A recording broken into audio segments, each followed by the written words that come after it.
Assalamualaikum warahmatullahi wabarakatuh, pecinta serial India Radha dan Krishna. Agar tidak ketinggalan sinopsisnya, jangan lupa di subscribe dulu ya. Klik tombol loncengnya, gratis kok. Terima kasih, selamat menonton. Melanjutkan cerita episode 1 sebelumnya di mana Radha dan Krishna dilahirkan. Kini Krishna, Radha, dan Balram sudah tumbuh dewasa. Krishna yang sedang bermain seruling, Balram pun mengambil seruling itu dan mengatakan kepada Krishna, "Krishna, kau itu mencintai Radha, tapi itu dalam 16 tahun terakhir.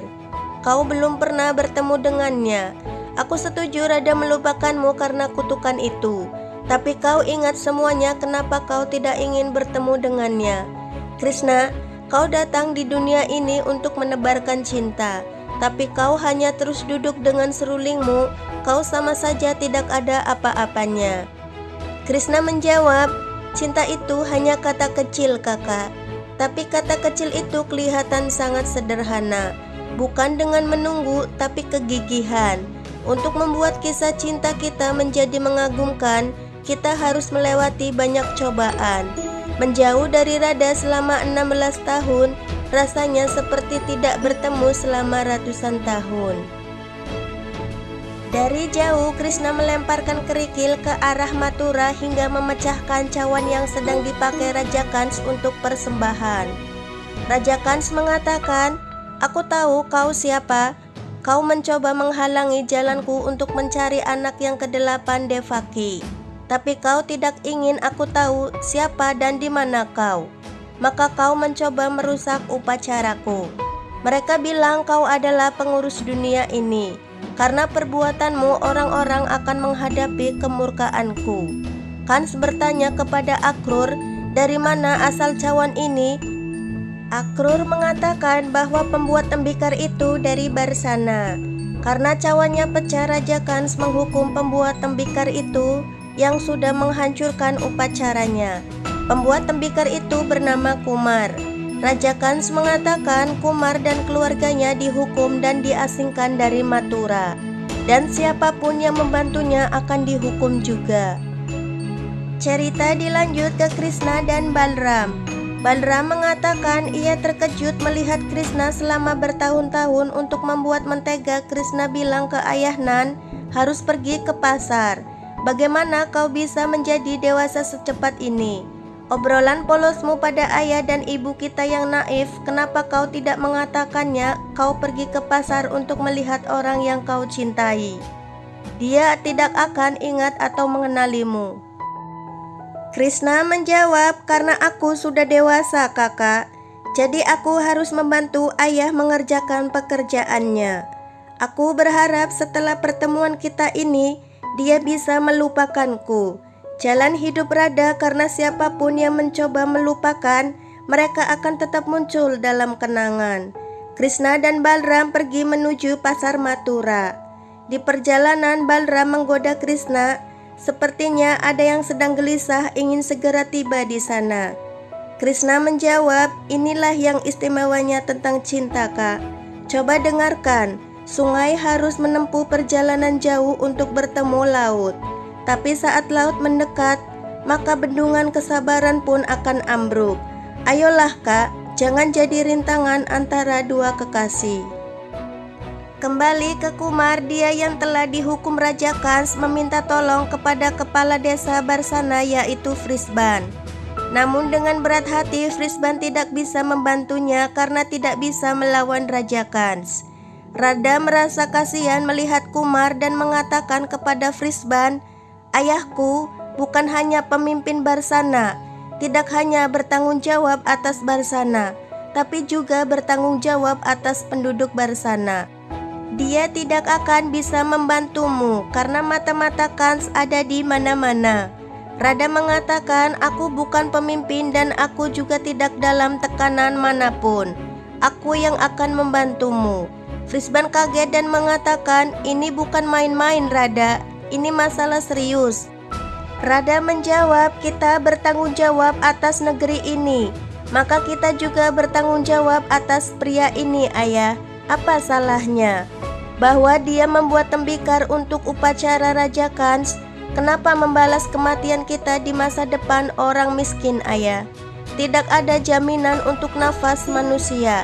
Lalu orang yang bersalah harus membayar dengan hidupnya hanya tembikar yang pecah. Karena mereka dihukum mati selama masih hidup, mereka tidak bisa bekerja ataupun pergi dari kota ini. Jika mereka mati di Barsana karena kelaparan, apa kita tetap bisa makan walaupun sedikit, Ayah? Dama adik Rada datang dan mengatakan, kau sudah melewati batasanmu, Rada. Meskipun kau anak kesayangan ayah, bukan berarti kau bisa menghina dan menentang keputusan ayah. Melawan Raja Kans Mathura bukan tradisi kita. Rada menjawab, aku tidak akan melawannya dan tidak pernah menentang keputusan ayah. Tapi aku ingin membantu mereka yang tidak berdaya. Bicara tentang tradisi, orang kuatlah yang memutuskan tradisi ini di masyarakat. Yang lemah hanya perlu menahan seperti beban mati. Hari ini aku harus bicara dan ayahku sendiri yang mengajariku untuk membedakan benar salah dan selalu mendukung yang benar. Katakan padaku, Ayah, apakah benar membiarkan mereka mati kelaparan? Orang-orang datang kepadamu berharap atas hidup mereka, Ayah. Hanya dengan membantu mereka kehormatanmu tetap utuh. Semua pemimpin bertanggung jawab atas perlindungan masyarakat. Di saat pengambilan sumpah seorang pemimpin bersumpah melindungi rakyatnya. Kau juga melakukan sumpah itu, Ayah. Untuk menghormati perkataan seseorang aku belajar darimu. Bagaimana bisa aku melanggar janjimu sendiri? Frisban terharu atas ucapan Rada dan mengatakan, sampai hari ini aku telah memberkatimu. Aku tidak tahu bagaimana cara berterima kasih untuk ini. Kadang orang tua melupakan pelajaran mereka sendiri yang telah mereka berikan kepada anak mereka seumur hidup. Kau telah mengingatkanku dan telah mencegahku dalam kejahatan. Katakan, Rada, bagaimana kita bisa membantu mereka? Rada mengatakan, entah bagaimana menyampaikan kesulitannya pada Raja Kans. Gambarkan situasi suramnya dan buat dia untuk merubah keputusannya. Dan sampai saat itu aku akan menjual tembikar di pasar. Frisban tidak setuju dan berkata, itu mustahil, Rada. Rada mengatakan, apa kau tidak mempercayaiku, Ayah? Frisban menjawab, aku mempercayaimu tapi tidak pada Raja Kans. Rada mengatakan mereka tidak akan tahu bahwa tembikarnya datang dari Barsana. Tolong izinkan aku, Ayah. Frisban mengizinkan tapi dengan satu syarat. Beberapa orang harus ikut denganmu untuk melindungimu, Rada. Rada menerima syarat itu dan memulai membuat tembikar dengan teman-temannya. Visaka bertanya kepada Rada, apa ini yang kita lakukan benar, Rada? Rada menjawab, kita melakukan hal yang benar. Entah kenapa firasatku mengatakan bahwa ini diiringi dengan kelahiran perjalanan yang baik. Rada dan teman-temannya telah sampai di pasar Mathura. Salah satu pedagang bertanya dari mana datangnya para gadis ini. Rada menenangkan teman-temannya untuk tidak mendengarkan perkataan mereka. Rada juga memperhatikan cara orang berdagang. Rada pun mulai mempromosikan potnya. Salah satu pengunjung memuji pot Rada dan bertanya dari mana asalnya. Teman Rada keceplosan menjawab, pot ini dari Barsana, Paman. Semua orang pun kaget dan mengatakan, tapi ada larangan untuk pot yang terbuat dari Barsana. Pengunjung mengatakan, orang bodoh mana yang akan membeli barang dari Barsana? Bukankah Raja Kans telah melarangnya untuk tidak berjualan? Siapapun orangnya yang membeli pot ini akan dituduh dengan pengkhianatan. Aku tidak akan membeli pot ini.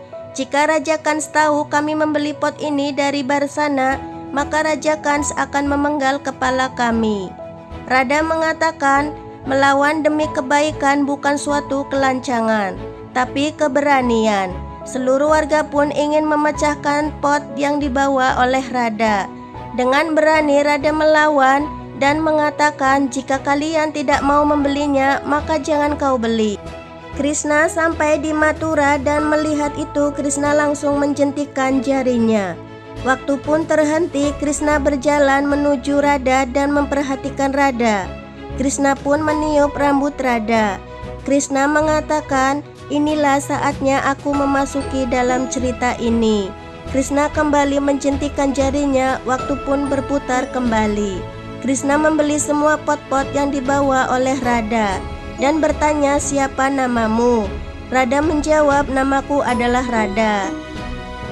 Warga pun menyerang Krishna karena telah membeli pot Radha. Namun Balram melawannya dan bertarung. Radha bertanya pada Krishna siapa dia dan menyuruh Krishna untuk membantunya. Krishna menjawab, dia adalah kakakku. Soal makan dan bertarung dia tidak akan tertandingi.